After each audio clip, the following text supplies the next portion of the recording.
Shahid study circle में आपका स्वागत है। आज की इस चर्चा में शामिल होकर बहुत अच्छा लग रहा है। बिल्कुल। और आज की ये गहन चर्चा बहुत ही खास होने वाली है। अगर ये कहा जाए कि हमारे आसपास की हर सजीव और निर्जीव चीज, जैसे हमारा भोजन, कपड़े, दवाएं। हाँ, दवाएं, मोबाइल फोन का प्लास्टिक, यहाँ तक कि हमारे शरीर का हर एक सेल, मतलब सब कुछ मूल रूप से एक ही तत्व से बना है।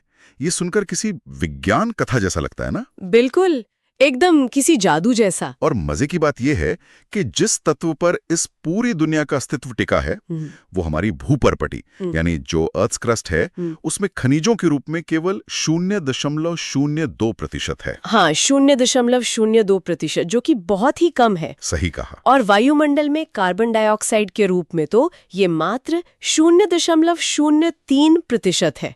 हम बात कर रहे हैं कार्बन की। तो आज के इस सत्र में हम एनसीईआरटी कक्षा 10 विज्ञान के अध्याय 4 कार्बन एवं उसकी यौगिक का पूरा वैज्ञानिक विश्लेषण करेंगे। यह सत्र विशेष रूप से यूपीएससी, एसएससी और रेलवे जैसी प्रतियोगी परीक्षाओं की तैयारी कर रहे छात्रों के लिए बहुत ही महत्वपूर्ण है। बिल्कुल, प्रतियोगियों के लिए ये अध्याय एक मजबूत नींव है। ठीक है, तो चलिए इसे विस्तार से समझते हैं कि आखिर इस एक तत्व में ऐसा क्या खास है। मतलब इतनी कम मात्रा में होने के बावजूद ये पृथ्वी पर जीवन का आधार कैसे बन गया। अब इस तत्व के इस जादुई व्यवहार को समझने के लिए ना हमें सबसे पहले रसायन विज्ञान के बिल्कुल मूल आधार पर जाना होगा। मतलब उसके परमाणु ढांचे को देखना होगा। अच्छा, उसके एटॉमिक स्ट्रक्चर को। हाँ, देखिए, कार्बन की परमाणु संख्या 6 है। इसका सीधा सा अर्थ यह है कि इसके सबसे भीतरी कक्ष, जिसे हम के शेल कहते हैं, उसमें 2 इलेक्ट्रॉन हैं और जो बाहरी कक्ष है एल शेल, उसमें 4 इलेक्ट्रॉन हैं। अब ब्रह्मांड में हर तत्व स्थायित्व चाहता है, एक तरह की स्टेबिलिटी। बिल्कुल, हर कोई स्टेबल होना चाहता है। और ये स्थायित्व तब मिलता है जब उसका बाहरी कक्ष पूरी तरह से भरा हो, मतलब उसमें 8 इलेक्ट्रॉन होने चाहिए। इसे हम उत्कृष्ट गैस विन्यास या नोबल गैस कॉन्फ़िगरेशन कहते हैं। अच्छा, तो अब कार्बन के पास बाहरी कक्ष में 4 इलेक्ट्रॉन है, उसे 8 तक पहुंचने के लिए 4 और चाहिए। यहीं से सारी रासायनिक जद्दोजहद शुरू होती है। एक मिनट, तो दुविधा क्या है? मतलब अगर उसे 4 इलेक्ट्रॉन चाहिए, हाँ, तो वह किसी और तत्व से 4 इलेक्ट्रॉन सीधे तौर पर छीन क्यों नहीं लेता? हाँ, ये सवाल अक्सर आता है। या फिर अपनी 4 इलेक्ट्रॉन किसी को देकर अंदर वाले उन 2 इलेक्ट्रॉनों के साथ खुश क्यों नहीं रहता? वो ऐसा क्यों नहीं करता? देखिए, ये इतना आसान नहीं है। भौतिकी के नियम यहाँ आड़े आ जाते हैं। मान लीजिए कार्बन 4 इलेक्ट्रॉन कहीं से प्राप्त कर लेता है और C4 ऋणायन बन जाता है। एनायन बन गया। हाँ, अब उसके पास कुल 10 इलेक्ट्रॉन हो गए, लेकिन उसके नाभिक में न्यूक्लियस में अभी भी केवल 6 प्रोटॉन है। अच्छा, प्रोटॉन तो नहीं बढ़े? बिल्कुल नहीं। 6 प्रोटॉन वाले नाभिक के लिए 10 इलेक्ट्रॉनों के इलेक्ट्रोस्टैटिक प्रतिकर्षण को संभालना असंभव हो जाता है। ओहो, मतलब संरचना अस्थिर होकर ढह जाएगी। एकदम सही। और दूसरा विकल्प जो आपने कहा, अगर वो अपने 4 इलेक्ट्रॉन निकालकर C4 धनायन बनना चाहे, हाँ, कैटायन, तो उन इलेक्ट्रॉनों को उनके कक्ष से बाहर खींचने के लिए ऊर्जा की इतनी विशाल मात्रा चाहिए जो सामान्य रासायनिक अभिक्रियाओं में उपलब्ध ही नहीं होती। समझ गई। मतलब न तो पूरी तरह से ले सकता है और न दे सकता है। ये तो बिल्कुल एक बिजनेस पार्टनरशिप की तरह हो गया। ये उपमा बहुत सटीक है। जहां 2 कंपनियां एक दूसरे को खरीदती नहीं है, बल्कि दोनों अपने अपने संसाधन मिलाकर, मतलब ऑफिस स्पेस साझा करके काम चलाती हैं। दोनों का फायदा हो जाता है और किसी पर बोझ भी नहीं पड़ता। बिल्कुल, ये साझेदारी ही इसका असली रहस्य है। कार्बन अपने बाहरी इलेक्ट्रॉनों को दूसरे कार्बन परमाणुओं या अन्य तत्वों के परमाणुओं के साथ साझा करता है, शेयर करता है। हाँ, इस तरह के आबंध को हम सहसंयोजी आबंध कहते हैं, यानी कोवेलेंट बॉन्ड। इस साझेदारी से दोनों परमाणुओं का बाहरी कक्ष पूरा हो जाता है। लेकिन देखिए, अगर हम इस साझेदारी वाले मॉडल की तुलना उन आयनिक यौगिकों से करें जो पिछले अध्यायों में आते हैं, तो एक विरोधाभास दिखता है। कैसा विरोधाभास? जैसे आयनिक यौगिकों की बात करें, जैसे नमक हो गया, NaCl, उनके गलनांक और क्वथनांक, मेरा मतलब है मेल्टिंग और बॉइलिंग पॉइंट्स, बहुत उच्च होते हैं। पर प्रतियोगी परीक्षाओं में अक्सर पूछा जाता है कि इन कार्बन यौगिकों को पिघलाना या उबालना बहुत आसान होता है, तो इनके क्वथनांक इतने कम क्यों होते हैं? इसके पीछे का विज्ञान अणुओं के बीच लगने वाले बलों में छुपा है। देखिए, जब कार्बन इलेक्ट्रॉनों की साझेदारी करता है तो एक अणु के भीतर जो परमाणुओं के बीच का आबंध होता है, इंट्रामोलिकुलर बॉन्ड? हाँ, वो तो बहुत मजबूत होता है। लेकिन जब हम पूरे पदार्थ की बात करते हैं तो एक अणु का दूसरे अणु के साथ जो आकर्षण बल होता है, जिसे हम अंतर आणुक बल कहते हैं। बिल्कुल, इंटरमोलिकुलर फोर्स, वो बल बहुत कमजोर होता है। जब हम किसी चीज को उबालते या पिघलाते हैं तो हम परमाणुओं को अलग नहीं कर रहे होते, बल्कि हम अणुओं को एक दूसरे से दूर कर रहे होते हैं। क्योंकि ये अंतरणुक बल कमजोर है, इसे तोड़ने के लिए बहुत कम ऊष्मा की आवश्यकता होती है। अच्छा, इसीलिए इनके गलनांक और क्वथनांक कम होते हैं। और एक बात और, चूंकि यहाँ इलेक्ट्रॉनों की केवल साझेदारी हो रही है और कोई आयन नहीं बन रहे हैं, इसलिए ये यौगिक विद्युत के कुचालक होते हैं, बैड कंडक्टर्स होते हैं। हाँ। ये तो बात हुई कि कार्बन सहसंयोजी आबंध बनाता है, लेकिन ब्रह्मांड में और भी तत्व हैं जिनके बाहरी कक्ष में 4 इलेक्ट्रॉन होते हैं, जैसे सिलिकॉन। सिलिकॉन भी उसी समूह में आता है। तो फिर कार्बन ही लाखों करोड़ों यौगिकों का निर्माण क्यों कर रहा है? सिलिकॉन ऐसा क्यों नहीं करता?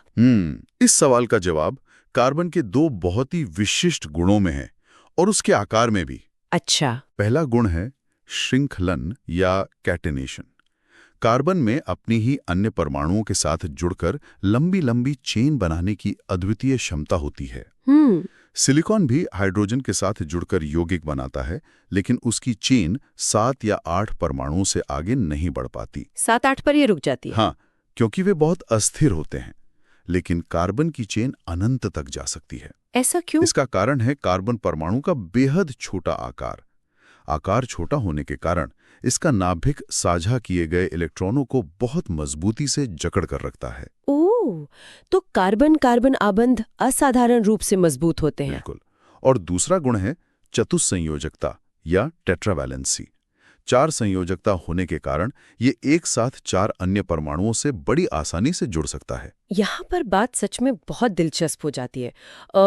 अगर कार्बन खुद के साथ ही इतनी मजबूती से जुड़ सकता है, तो इसका मतलब है कि वो अपनी संरचना को अलग-अलग तरीके से डिजाइन कर सकता है। एकदम सही। और हम इसे असल जिंदगी में देखते भी हैं। मतलब एक तरफ दुनिया का सबसे कठोर प्राकृतिक पदार्थ है हीरा, डायमंड। हाँ, और दूसरी तरफ इतना मुलायम और चिकना पदार्थ ग्रेफाइट है, जो हमारी पेंसिल की नोक में होता है। दोनों 100% शुद्ध कार्बन है। बिल्कुल। तो एक ही तत्व से 2 इतने विपरीत भौतिक गुणों वाले पदार्थ कैसे बन सकते हैं? इसे विज्ञान की भाषा में कार्बन के अपर रूप या एलोट्रोप्स कहते हैं। रासायनिक रूप से हीरा और ग्रेफाइट बिल्कुल समान है। समान है? मतलब अगर आप दोनों को जलाएंगे तो दोनों से सिर्फ कार्बन डाइऑक्साइड ही निकलेगी और कुछ नहीं। अरे वाह! लेकिन उनके जो भौतिक गुण हैं वे उनके आबंधन के तरीके पर निर्भर करते हैं। मतलब परमाणु एक दूसरे से कैसे जुड़े हैं। हीरे में कैसे जुड़े होते हैं? हीरे में कार्बन का प्रत्येक परमाणु कार्बन के 4 अन्य परमाणुओं से बहुत सख्ती से जुड़ा होता है। यह एक बेहद कठोर त्रि-आयामी यानी 3D नेटवर्क बनाता है। इसमें कोई भी इलेक्ट्रॉन खाली नहीं बचता, इसलिए ये विद्युत का कुचालक है और प्रकृति में सबसे कठोर है। और ग्रेफाइट में अगर वो नरम है तो यकीनन उसकी संरचना इतनी कसी हुई नहीं होगी। बिल्कुल नहीं। ग्रेफाइट की संरचना परतों में होती है, मतलब लेयर्स में। इसमें कार्बन का प्रत्येक परमाणु केवल 3 अन्य परमाणुओं से जुड़ा होता है। अच्छा। जिससे षटकोणीय आकृतियों की एक जाली बनती है, जिसे हेक्सागोनल रिंग्स कहते हैं। ये परतें एक दूसरे के ऊपर बिना किसी मजबूत आबंध के रखी होती हैं। एक मिनट। अगर ग्रेफाइट में एक कार्बन सिर्फ 3 अन्य परमाणुओं से जुड़ा है तो उसकी संयोजकता कैसे पूरी हुई? कार्बन को तो 4 आबंध बनाने होते हैं ना? हाँ, ये एक बहुत ही सूक्ष्म बिंदु है। उस चौथी संयोजकता को पूरा करने के लिए कार्बन परमाणुओं के बीच एक आबंध द्विआबंध यानी डबल बॉन्ड में बदल जाता है। अच्छा, डबल बॉन्ड आ जाता है। लेकिन सबसे महत्वपूर्ण बात यह है कि इस पूरी संरचना में एक इलेक्ट्रॉन अपनी जगह से स्वतंत्र रूप से पूरे ढांचे में घूम सकता है, जिसे डीलोकलाइज्ड इलेक्ट्रॉन कहते हैं। एकदम सही। और इसी मुक्त इलेक्ट्रॉन के कारण ग्रेफाइट अधातु होते हुए भी विद्युत का सुचालक होता है, गुड कंडक्टर होता है। प्रतियोगी परीक्षाओं में अक्सर ये तथ्य पूछा जाता है कि भारी मशीनों में जहां बहुत अधिक तापमान के कारण तेल या ग्रीस जल जाते हैं, वहां ग्रेफाइट का उपयोग ठोस स्नेहक सॉलिड लुब्रिकेंट के रूप में क्यों किया जाता है? हाँ, बिल्कुल यही सवाल। क्योंकि वे षटकोणीय परतें एक दूसरे के ऊपर आसानी से फिसल सकती हैं। बिल्कुल। मुक्त इलेक्ट्रॉनों ने इसे सुचालक बनाया और परतों के फिसलने ने इसे मुलायम और चिकना बना दिया। क्या इसके अलावा भी कोई अपर रूप है? हाँ, कार्बन का एक तीसरा अपर रूप भी है, फुलरीन। फुलरीन। हाँ, सबसे पहले C60 की पहचान की गई थी, जिसमें कार्बन के 60 परमाणु आपस में जुड़कर बिल्कुल एक फुटबॉल जैसी संरचना बनाते हैं। फुटबॉल जैसी? हाँ, अमेरिकी आर्किटेक्ट बकमिंस्टर फुलर द्वारा डिजाइन किए गए जियोडेसिक गुंबद के समान दिखने के कारण इसे फुलरीन नाम दिया गया। बहुत ही रोचक। देखिए, अब तक तो कार्बन सिर्फ खुद से जुड़ रहा था, लेकिन जब कार्बन अपने सबसे अच्छे दोस्त यानी हाइड्रोजन के साथ जुड़ता है तो हाइड्रोकार्बन का एक पूरा ब्रह्मांड ही बन जाता है। इस ब्रह्मांड को हम लेगो ब्लॉक्स के खेल की तरह आसानी से समझ सकते हैं। हाइड्रोकार्बन के इस लेगो मॉडल को हम कैसे परिभाषित कर सकते हैं? देखिए, लेगो में आपके पास अलग अलग ब्लॉक्स होते हैं। कार्बन और हाइड्रोजन मिलकर एक आधार ब्लॉक बनाते हैं। जब कार्बन और कार्बन के बीच सिर्फ सिंगल बॉन्ड होता है, मतलब एकल आबंध, हाँ, सिंगल बॉन्ड, तो उनकी सारी संयोजकता हाइड्रोजन से पूरी हो जाती है। इसे हम संतृप्त हाइड्रोकार्बन या सैचुरेटेड हाइड्रोकार्बन कहते हैं, जिसे एल्केन्स भी कहा जाता है। बिल्कुल, जैसे मीथेन, ईथेन, प्रोपेन। लेकिन अगर कार्बन को पर्याप्त हाइड्रोजन न मिले तो वो खुद के साथ ही डबल या ट्रिपल बॉन्ड बना लेता है। इन्हें असंतृप्त हाइड्रोकार्बन कहते हैं, यानी एल्केन्स और एल्काइन्स। क्योंकि ये डबल या ट्रिपल बॉन्ड हमेशा टूटने के लिए बेताब रहते हैं, इसलिए असंतृप्त यौगिक बहुत अधिक अभिक्रियाशील होते हैं, मतलब रिएक्टिव होते हैं। अगर हम इसे व्यापक संदर्भ में देखें तो प्रकृति ने कार्बन को इतनी जटिल और अनंत संरचनाएं बनाने की छूट दी है। हाँ, ये श्रृंखलाएं एकदम सीधी हो सकती हैं, उनमें शाखाएं यानी ब्रांचेस हो सकती हैं, या वे साइक्लोहेक्सेन और बेंजीन की तरह गोल वलय का आकार भी ले सकती हैं। रिंग जैसी संरचना। बिल्कुल। इतने लाखों यौगिकों का अलग अलग अध्ययन करना किसी भी वैज्ञानिक के लिए नामुमकिन था। लेकिन सजातीय श्रेणी के सिद्धांत ने इस काम को बहुत आसान कर दिया। सजातीय श्रेणी मतलब होमोलॉगस सीरीज, ये तो वही लेगो ब्लॉक वाली बात हो गई, जहां हर अगली संरचना में हम बस एक CH2 का ब्लॉक जोड़ते जाते हैं। एकदम सही। जैसे मीथेन में CH4 में एक कार्बन है, उसमें एक CH2 जोड़ दें तो वो एथेन बन जाएगा, C2H6। फिर एक और CH2 जोड़ें तो प्रोपेन बन जाएगा, C3H8। बिल्कुल। और यहाँ विज्ञान का एक खूबसूरत नियम काम करता है। कौन सा नियम? जैसे जैसे हम इस श्रृंखला में आगे बढ़ते हैं और CH2 यूनिट जोड़ते जाते हैं, अणु का वजन यानी आणविक द्रव्यमान बढ़ता है। मॉलिक्यूलर मास बढ़ जाता है। हाँ, द्रव्यमान बढ़ने से यौगिक के भौतिक गुण धीरे धीरे बदलते हैं, जैसे उसका गलनांक और क्वथनांक बढ़ जाता है। अच्छा। लेकिन क्योंकि उन सभी में बॉन्डिंग का मूल तरीका एक ही है, उनके रासायनिक गुण बिल्कुल समान रहते हैं। यानी खिलौने में लेगो ब्लॉक बढ़ाते जाने से खिलौने का वजन और आकार तो बढ़ेगा, लेकिन वो जिस प्लास्टिक का बना है वो प्लास्टिक वही रहेगा। ये एक बहुत ही सटीक विश्लेषण है। अब इस लेगो चेन में एक मोड़ आता है। कैसा मोड़? हाइड्रोकार्बन की इस लंबी श्रृंखला में अगर हम कोई नया तत्व ले आए, जिसे विषम परमाणु या हेटेरो एटम कहते हैं, तो पूरे यौगिक का चरित्र ही बदल जाता है। अच्छा, हाइड्रोजन को हटाकर कुछ और लगा दें? हाँ, कार्बन श्रृंखला से एक या अधिक हाइड्रोजन को हटाकर कोई हालोजन जैसी क्लोरीन या ऑक्सीजन आधारित समूह जुड़ जाता है। इन समूहों को प्रकार्यात्मक समूह या फंक्शनल ग्रुप्स कहते हैं। प्रकार्यात्मक समूह? इनमें अल्कोहल, एल्डिहाइड, कीटोन और कार्बोक्सिलिक अम्ल शामिल हैं। ये समूह उस यौगिक को अपने विशिष्ट रासायनिक गुण दे देते हैं, चाहे चेन कितनी भी लंबी हो। बिल्कुल, चाहे कार्बन की चेन कितनी भी छोटी या लंबी क्यों न हो, गुण उसी समूह पर निर्भर करेंगे। तो इस सब का असल में क्या मतलब है? प्रकार्यात्मक समूहों और कार्बन की इन संरचनाओं का हमारी रोजमर्रा की जिंदगी पर क्या असर पड़ता है? इसका बहुत बड़ा असर है। चलिए, इसे दहन अभिक्रिया से समझते हैं, मतलब कंबशन। कई बार रसोई में गैस स्टोव पर खाना बनाते समय बर्तनों का निचला हिस्सा बिल्कुल काला पड़ जाता है। ऐसा क्यों होता है? यह दहन अभिक्रियाओं के विज्ञान को समझने का एक शानदार व्यवहारिक उदाहरण है। देखिए, कार्बन यौगिक ऑक्सीजन में जलकर कार्बन डाइऑक्साइड, ऊष्मा और प्रकाश देते हैं। जो संतृप्त हाइड्रोकार्बन होते हैं, उनमें कार्बन की प्रतिशत मात्रा कम होती है, इसलिए वे हवा में मौजूद ऑक्सीजन के साथ आसानी से पूरी तरह जल जाते हैं और एक स्वच्छ नीली ज्वाला देते हैं। बिल्कुल, हमारे घरों की LPG में ब्यूटेन जैसे संतृप्त यौगिक ही होते हैं।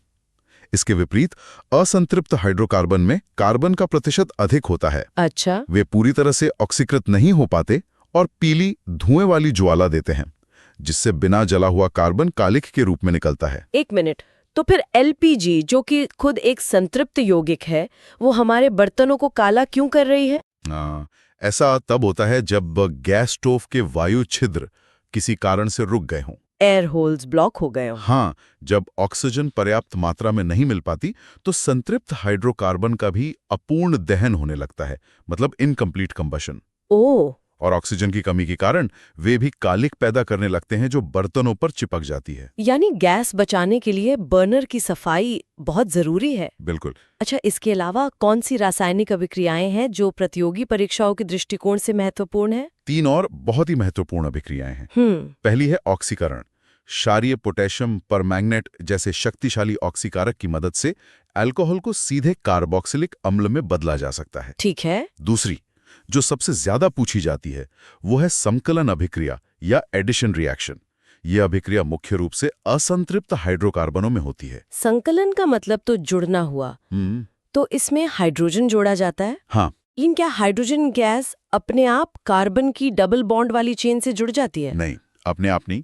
इसके लिए पैलाडियम या निकल जैसे उत्प्रेरक की आवश्यकता होती है, कैटलिस्ट की। उत्प्रेरक असल में एक सर्जिकल टेबल की तरह काम करता है। ये अपनी सतह पर हाइड्रोजन गैस और असंतृप्त हाइड्रोकार्बन को बिठाता है। अच्छा। कार्बन के डबल बॉन्ड को कमजोर करके तोड़ता है और वहां हाइड्रोजन परमाणुओं को जोड़कर उसे सिंगल बॉन्ड यानी संतृप्त हाइड्रोकार्बन में बदल देता है। ओह, तो ये इसका काम है। इस अभिक्रिया का सबसे बड़ा औद्योगिक उपयोग वनस्पति तेलों के हाइड्रोजनीकरण में होता है। वनस्पति तेलों का हाइड्रोजनीकरण। ओह, ये वही प्रक्रिया है ना जिसके जरिए खाने के तेल से वनस्पति घी मतलब डालडा बनाया जाता है? हाँ, बिल्कुल। और इसके स्वास्थ्य पर गहरे प्रभाव हैं। सामान्य तौर पर वनस्पति तेलों में असंतृप्त वसा होती है, अनसैचुरेटेड फैट्स। हाँ, जो मानव शरीर के लिए अच्छी मानी जाती है। लेकिन जब औद्योगिक स्तर पर संकलन अभिक्रिया के जरिए इनमें हाइड्रोजन जोड़कर इन्हें वनस्पति घी में बदला जाता है, तो ये संतृप्त वसा बन जाते हैं। जंतु वसा भी संतृप्त होती है। आहार में अत्यधिक संतृप्त वसा का सेवन कोलेस्ट्रॉल बढ़ाता है और स्वास्थ्य के लिए हानिकारक होता है। प्रतियोगियों को इस पर ध्यान देना चाहिए, ये बहुत बार पूछा जाता है। बिल्कुल। और इसके अलावा एक तीसरी अभिक्रिया है, प्रतिस्थापन अभिक्रिया यानी सब्स्टिट्यूशन रिएक्शन। इसमें क्या होता है? इसमें सूर्य के प्रकाश की उपस्थिति में मीथेन के साथ क्लोरीन की अभिक्रिया कराने पर क्लोरीन एक एक करके हाइड्रोजन परमाणुओं को उनके स्थान से हटाकर खुद जुड़ जाता है। अच्छा, उन्हें प्रतिस्थापित कर देता है। अब अगर हम इन सारे रासायनिक सिद्धांतों को उठाकर हमारे जीवन में उपयोग होने वाले 2 सबसे महत्वपूर्ण यौगिकों पर लागू करें, एथेनॉल और एथेनॉइक अम्ल। हाँ, एथेनॉल और एथेनॉइक अम्ल, तो क्या निष्कर्ष निकलते हैं? एथेनॉल, जिसे आम भाषा में अल्कोहल कहा जाता है, एक बहुत ही बेहतरीन विलायक है, मतलब सॉल्वेंट है। चीजें इसमें आसानी से घुल जाती हैं, इसीलिए इसका उपयोग टिंचर, आयोडीन, कफ सिरप और कई औषधियों में होता है। ठीक है। रासायनिक रूप से देखें तो जब एथेनॉल सोडियम के साथ अभिक्रिया करता है तो हाइड्रोजन गैस मुक्त होती है और सोडियम इथॉक्साइड बनता है। ठीक है। और अगर हम एथेनॉल को सांद्र सल्फ्यूरिक अम्ल के साथ 443 केल्विन पर गर्म करें तो सल्फ्यूरिक अम्ल एक शक्तिशाली निर्जलीकारक के रूप में काम करता है। Dehydrating agent. एकदम सही। यह एथेनॉल के अणु में से पानी खींचकर बाहर निकाल देता है और पीछे एथीन छोड़ देता है, जो एक असंतृप्त यौगिक है। और दूसरा यौगिक एथेनोइक अम्ल। एथेनोइक अम्ल को एसिटिक अम्ल भी कहते हैं। जब हम इसका 3 से 4% जलीय विलयन बनाते हैं तो उसे सिरका कहा जाता है, यानी विनेगर, जो आचार में परिरक्षक का काम करता है। हाँ, प्रिजर्वेटिव का। शुद्ध एथेनोइक अम्ल की एक खास बात यह है कि इसका गलनांक बहुत कम होता है, लगभग 290 केल्विन। इसलिए ठंडी जलवायु में या सर्दियों के दिनों में ये आसानी से जम जाता है और बर्फ जैसा दिखने लगता है। इसी कारण से इसे ग्लेशियल एसिटिक अम्ल भी कहा जाता है। देखिए, एथेनॉल और एथेनॉइक अम्ल के बीच की एक अभिक्रिया बहुत ही जादुई लगती है। कौन सी? एक तरफ आपके पास एथेनॉइक अम्ल है जिसकी गंध बहुत तीखी और नाक में चुभने वाली होती है। हाँ? दूसरी तरफ एथेनॉल है। लेकिन जब इन दोनों को किसी अम्ल उत्प्रेरक की उपस्थिति में एक साथ मिलाया जाता है तो जो नया यौगिक बनता है उसकी गंध एकदम मीठी, बिल्कुल इत्र जैसी होती है, परफ्यूम जैसी। हाँ, इस खूबसूरत रासायनिक प्रक्रिया को एस्टरीकरण कहते हैं। एस्टरीकरण। हाँ, और जो मीठी गंध वाला यौगिक बनता है वो है एस्टर। इसी एस्टर का उपयोग परफ्यूम बनाने और खाद्य पदार्थों में स्वाद उत्पन्न करने वाले कारकों के रूप में किया जाता है। वाओ। यहाँ जो सबसे दिलचस्प बात है वो ये है कि हम इस प्रक्रिया को उलट भी सकते हैं। उलट सकते हैं? कैसे? अगर हम इस एस्टर की अभिक्रिया सोडियम हाइड्रोक्साइड से कराएं, जो कि एक मजबूत क्षारक है, बेस है, तो ये एस्टर वापस टूट जाता है। अच्छा। ये टूटकर फिर से अल्कोहल बनाता है और साथ में कार्बोक्सिलिक अम्ल का सोडियम लवण बनता है। इस उल्टी प्रक्रिया को साबुनीकरण कहा जाता है। एक मिनट रुको, साबुनीकरण? क्या इसी विधि से वो साबुन बनता है जिसका इस्तेमाल हम रोज नहाने और कपड़े धोने में करते हैं? बिल्कुल। हम घरों में जो साबुन इस्तेमाल करते हैं वे रासायनिक रूप से और कुछ नहीं बल्कि लंबी कार्बन श्रृंखला वाले कार्बोक्सिलिक अम्लों के सोडियम या पोटेशियम लवण ही होते हैं। ये तो समझ आ गया कि एस्टर को क्षारक के साथ तोड़ने से साबुन बन गया, लेकिन ये साबुन काम कैसे करता है? सफाई कैसे करता है? हाँ, जब हमारे कपड़ों पर तेल या मैल लग जाता है तो सादा पानी उसे साफ नहीं कर पाता, क्योंकि तेल पानी में नहीं घुलता। फिर साबुन ऐसा क्या जादू करता है कि तेल पानी के साथ बह जाता है? इसका पूरा रहस्य साबुन के अणु की विशेष संरचना और मिसेल के निर्माण में है। मिसेल? हाँ, साबुन के अणु को हम दो अलग-अलग हिस्सों में बांट सकते हैं, जिनके गुण एक दूसरे के एकदम विपरीत होते हैं। मुझे मिसेल की ये संरचना हमेशा एक टैडपोल, मेरा मतलब है मेंढक के बच्चे जैसी लगती है। बिल्कुल वैसी ही दिखती है। एक गोल सिर है और एक लंबी सी कार्बन की पूंछ है। जो आयोनिक सिर है वो जलरागी होता है, मतलब हाइड्रोफिलिक, उसे पानी से बहुत लगाव है, वो पानी में घुलना चाहता है। और जो लंबे कार्बन श्रृंखला वाली पूंछ है वो जलविरागी होती है, हाइड्रोफोबिक, मतलब वो पानी से डरती है, लेकिन उसे तेल या मैल से बहुत प्यार है। एकदम सही उपमा है। तो जब हम साबुन को पानी में डालते हैं तो ये टैडपोल करते क्या है? जब साबुन गंदे कपड़े पर जाता है तो अणु की जो पूंछ पानी से डरती है वो तुरंत भागकर तेल या मैल की बूंद के अंदर घुस जाती है, छुप जाती है जाकर। हाँ, लेकिन जो आयनिक सिर है वो पानी की तरफ बाहर निकला रहता है। ऐसे लाखों अणु एक तेल की बूंद को चारों तरफ से घेर लेते हैं। इस गेंद जैसी संरचना को ही मिसेल कहते हैं। तो मिसेल असल में मैल के चारों ओर साबुन के अणुओं का एक पिंजरा है। सही का, एक पिंजरा। अब क्योंकि मिसेल के बाहर हर तरफ जलरागी सिर हैं जो पानी के संपर्क में है, ये पूरा पिंजरा पानी में एक इमल्शन बना लेता है। जब हम कपड़े को रगड़ते हैं, पीटते हैं या वॉशिंग मशीन घुमाती है तो पानी के साथ साथ वे सिर भी खींचते हैं और अपने साथ उस पूरे मिसेल को बाहर खींच लेते हैं। बिल्कुल, मिसेल और उसके अंदर फंसे मैल को कपड़े के रेशों से बाहर निकाल लाते हैं और कपड़ा साफ हो जाता है। वाह, सफाई का ये तंत्र कितना शानदार है। बहुत ही वैज्ञानिक है। लेकिन कभी-कभी इस तंत्र में एक बड़ी रुकावट आ जाती है। हाँ, अक्सर ऐसा होता है। कुछ जगहों का पानी ऐसा होता है जिसमें साबुन काम ही नहीं करता। आप कितना भी साबुन रगड़ ले, झाग बनता ही नहीं, बल्कि एक अजीब सा सफेद गाढ़ा दही जैसा पदार्थ बन जाता है जो कपड़ों पर चिपक जाता है। ओह, इससे एक बहुत ही महत्वपूर्ण सवाल खड़ा होता है कि साबुन के अणु अचानक काम करना क्यों बंद कर देते हैं? क्यों? ऐसा आमतौर पर तब होता है जब हम कठोर जल का उपयोग करते हैं। हार्ड वाटर का? हाँ, कठोर जल वो है जिसमें प्राकृतिक रूप से कैल्शियम और मैग्नीशियम के आयन घुले होते हैं। जब साबुन के अणु इस पानी में जाते हैं तो मैल पर हमला करने के बजाय साबुन का सोडियम आयन कठोर जल के कैल्शियम और मैग्नीशियम आयनों से अभिक्रिया कर लेता है। ओह! यह अभिक्रिया एक अघुलनशील पदार्थ बनाती है जिसे स्कम कहते हैं। मतलब साबुन मैल से लड़ने के बजाय पानी के कैल्शियम से लड़ने में बर्बाद हो गया। बिल्कुल। तो इसका समाधान क्या है? अगर समस्या कैल्शियम और मैग्नीशियम है तो हमें एक ऐसा रसायन चाहिए जो कठोर जल के कैल्शियम को पूरी तरह नजरअंदाज कर दे और सिर्फ मैल पर ध्यान दे। क्या अपमार्जक मतलब डिटर्जेंट्स यही काम करते हैं? बिल्कुल, डिटर्जेंट के पीछे का विज्ञान यही है। अपमार्जक लंबी कार्बन श्रृंखला वाले सल्फोनिक अम्ल के सोडियम लवण या अमोनियम लवण होते हैं। इनकी सबसे बड़ी खासियत यह है कि इन लवणों के आयोनिक सिरे कठोर जल में मौजूद कैल्शियम या मैग्नीशियम आयनों के साथ कोई अघुलनशील स्कम नहीं बनाते। मतलब वे उनके साथ रिएक्ट नहीं करते? रिएक्ट तो करते हैं, पर वे कैल्शियम की उपस्थिति में भी पानी में आसानी से घुलनशील रहते हैं। इसीलिए डिटर्जेंट कठोर जल में भी पूरी तरह प्रभावी रहते हैं और प्रचुर मात्रा में झाग देते हैं। अच्छा। हमारे शैम्पू और कपड़े धोने के पाउडर मुख्य रूप से इन्हीं अपमार्जकों से बनाए जाते हैं। ने कार्बन परमाणु के उस संकट से शुरुआत की जहां ना तो वो इलेक्ट्रॉन दे सकता था ना ले सकता था, जिसने उसे सहसंयोजी आबंध बनाने पर मजबूर किया। हाँ, फिर हमने जाना कि कैसे उसके छोटे आकार के कारण श्रृंखलन मजबूत होता है। हमने अपर रूपों में छिपे इलेक्ट्रॉनों के खेल को समझा। और सजातीय श्रेणियों को भी डिकोड किया। बिल्कुल। दहन से लेकर संकलन तक की रासायनिक अभिक्रियाओं के पीछे के क्यों और कैसे को जाना, और अंत में मिसेल निर्माण के जरिए सफाई के रसायन विज्ञान को देखा। प्रतियोगियों के लिए ये अध्याय कार्बनिक रसायन की एक बहुत ही ठोस नींव है।